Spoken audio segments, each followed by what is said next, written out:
Good evening students. बेटा आज हम पढ़ेंगे लर्निंग स्टाइल्स। ठीक है, तो इसमें कह रहे हैं कि स्टूडेंट्स इनफैक्ट ऑल इंडिविजुअल, जितने भी स्टूडेंट्स हैं, जितने भी इंडिविजुअल्स होते हैं, वो बहुत ज़्यादा इफेक्टिव होते हैं जब उनको सिखाया जाता है इनकी पर्सनल लर्निंग स्टाइल के बारे में।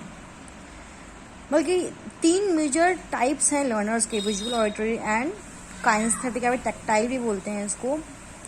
मोस्ट इंडिविजुअल्स जो होते हैं, बहुत सारे इंडिविजुअल्स जो होते हैं बिना डिसेबिलिटी के भी इसको सीख सकते हैं, कोई भी स्टाइल्स। बहुत सारे लोग जो हैं, most people have one for which they show a stronger affinity.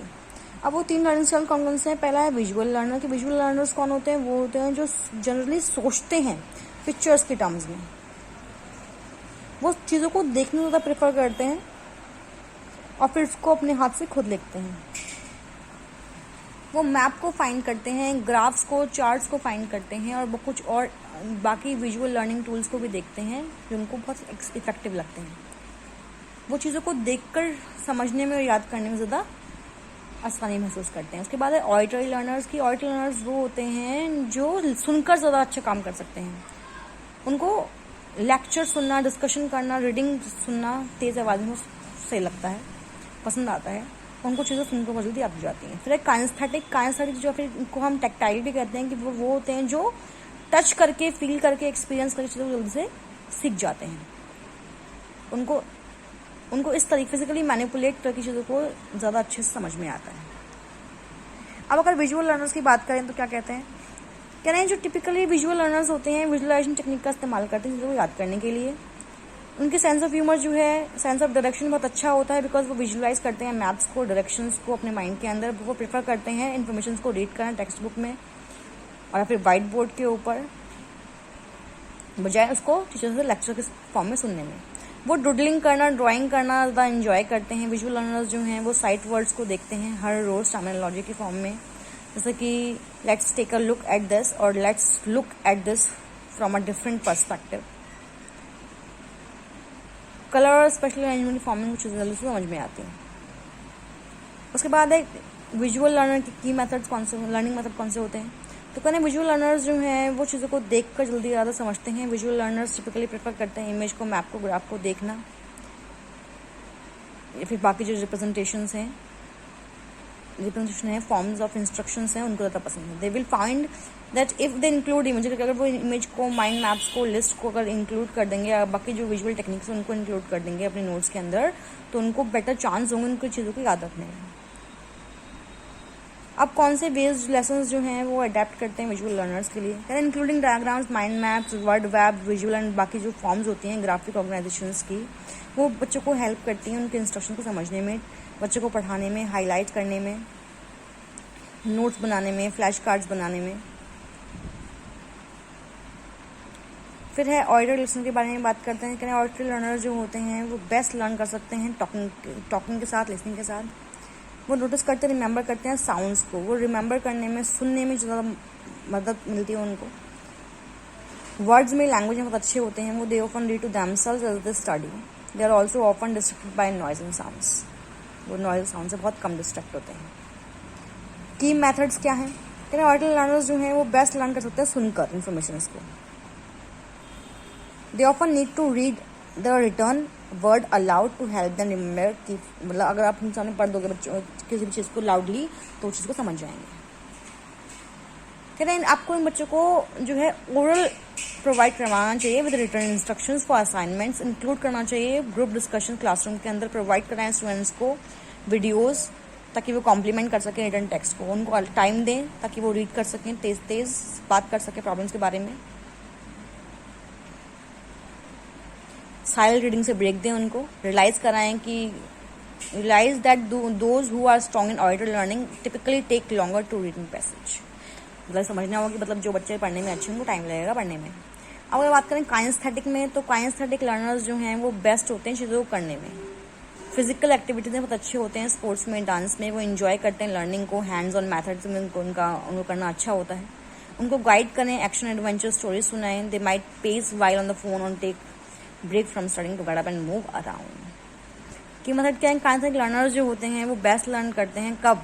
जब आप इंक्लूड कर दें मैनिपुलेटिंग आइटम्स को, सिमुलेशंस को एंड रोल प्लेस को, कुछ और मेथड जो फिजिकली इन्वॉल्व कराएं उनको, लर्निंग प्रोसेस में वो इंजॉय करते हैं, लर्न करते हैं, experimenting and first hand experience से वो सीख सकते हैं अच्छा एक्टिविटीज़ करके।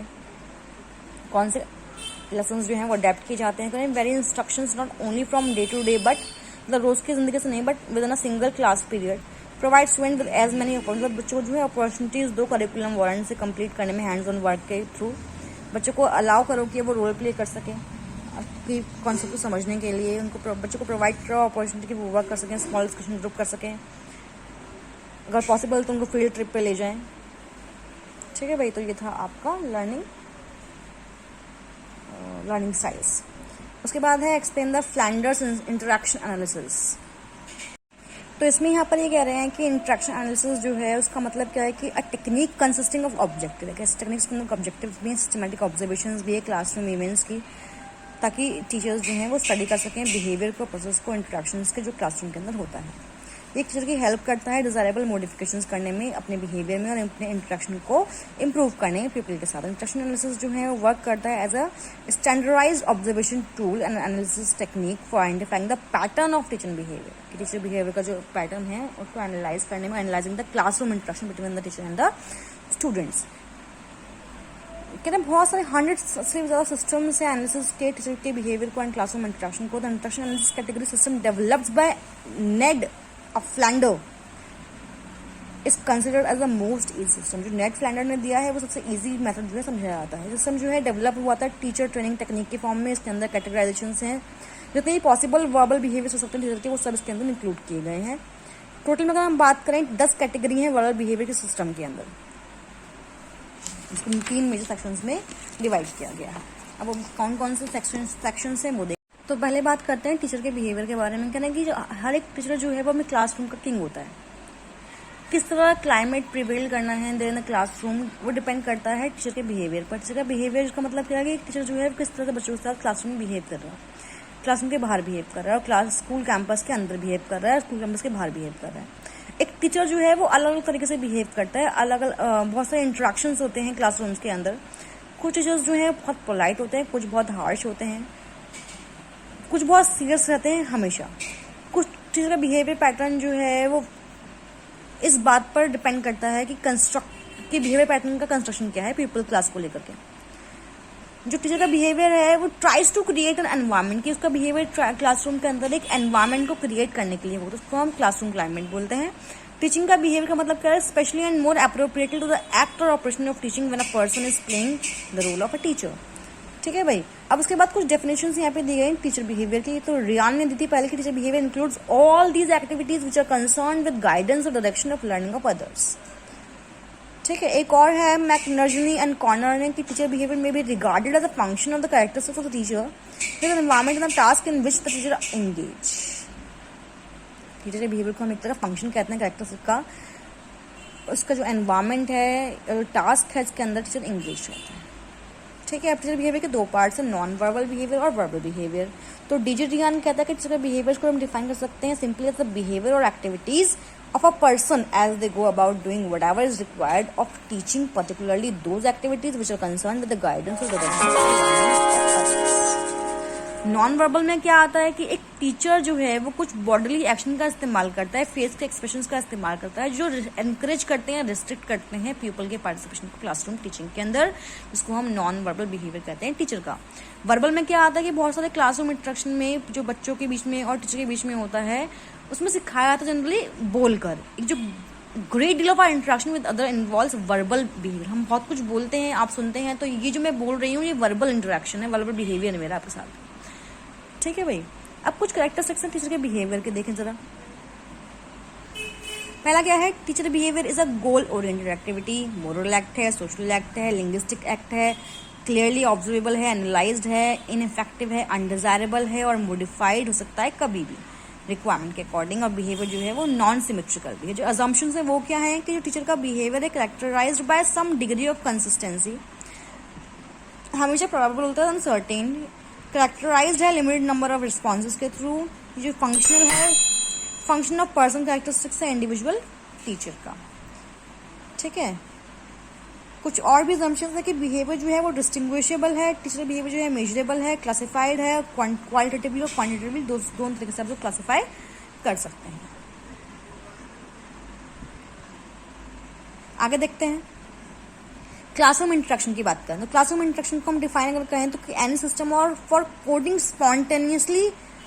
spontaneous verbal communication, arranging the data into useful display and then analyzing the result in order to study pattern of teaching and learning.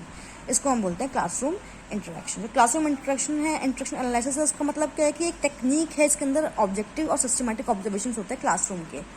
ठीक है भाई, अभी जो ये प्रोसेस चल रहा है क्लासरूम में उसका इंटरेक्शन। अब कुछ सिस्टम्स हैं इंटरेक्शन एनालिसिस के। अगर हम बात करें ऑब्जर्व की कुछ रिसर्चर्स जो हैं उन्होंने कंडक्ट किए थे, रिसर्चेस कंडक्ट की गई थी in the area of teacher behaviour and classroom interaction. तो रिचर्ड एल ओबर कहते हैं कि ऑब्जर्वेशनल सिस्टम में भी classified into two basic kinds. इसको हम कैटेगराइज कर सकते हैं। पहला है साइन सिस्टम, दूसरा है कैटेगरी सिस्टम। कैटेगरी सिस्टम जो है अगेन कैटेगराइज्ड है दो पार्ट्स में, रेसिप्रोकल सिस्टम और इक्विवेलेंट टॉक। तो अगर हम बात करें साइन सिस्टम की, साइन सिस्टम जो है वो लिस्ट ऑफ बिहेवियर से कंपोज्ड है। इस तरह का सिस्टम में जो ऑब्जर्वर होता है वो सिंपली चेक करता है और मार्क करता है एक तरीके से ही हर किसी का बिहेवियर, और हर किसी का बिहेवियर जो एक गिवन टाइम पीरियड में होता है, regardless of the frequency of its occurrence, कि किस फ्रीक्वेंसी से ही हो रहा है बिहेवियर, जो उसको मार्क किया जाता है ड्यूरिंग द ऑब्जर्वेशन पीरियड एक बार। उसके बाद है कैटेगरी सिस्टम की। कैटेगरी सिस्टम जो है वो डिस्क्रीट सेट ऑफ कैटेगरी से बना हुआ है। बिहेवियर यूनिट जो है उसमें क्लासिफाइड है दो टाइप्स में, रेसिप्रोकल और इक्विवेलेंट टॉक। रेसिप्रोकल में क्या होता है कि भाई 10 कैटेगरी है सिस्टम के अंदर, उसको हम रेसिप्रोकल सिस्टम कहते हैं। 9 कैटेगरी जो है एप्लीकेबल हैं टू ईदर टीचर और स्टूडेंट्स। रेसिप्रोकल मैनर में 10 जो कैटेगरी है वो साइलेंस और कंफ्यूजन है। जो 9 कैटेगरीज हैं वो warm, accept, amplifies, ellipse, respond, initiate, direct, corrects and cool, make the classroom climate easy और फॉर्मल। जो इक्विवेलेंट टॉक है इसके अंदर 10 कैटेगरी आती है सिस्टम में। इन कैटेगरी में एम्फसाइजेस है the tape and degree of intellectual interchange teacher और पीपल के बीच। अब फ्लैंडर की जो 10 कैटेगरी सिस्टम है इंटरेक्शन एनालिसिस की, उसमें कौन कौन सी कैटेगरी है वो देखते हैं। तो करें जो इंटरेक्शन कैटेगरी सिस्टम है वो डेवलप्ड हुई नीड के according by need of Flander in 1963 और रिफाइन किया गया 1970 में at University of Minnesota. Flander ने कंसिडर किया इसको ईजियर सिस्टम के तौर पर। टीचर ट्रेनिंग फीडबैक की अगर हम बात करें, ट्रेनिंग फीडबैक मेथड इसके अंदर हम इस्तेमाल करते हैं for the classification of verbal behaviour of teacher and people in the class.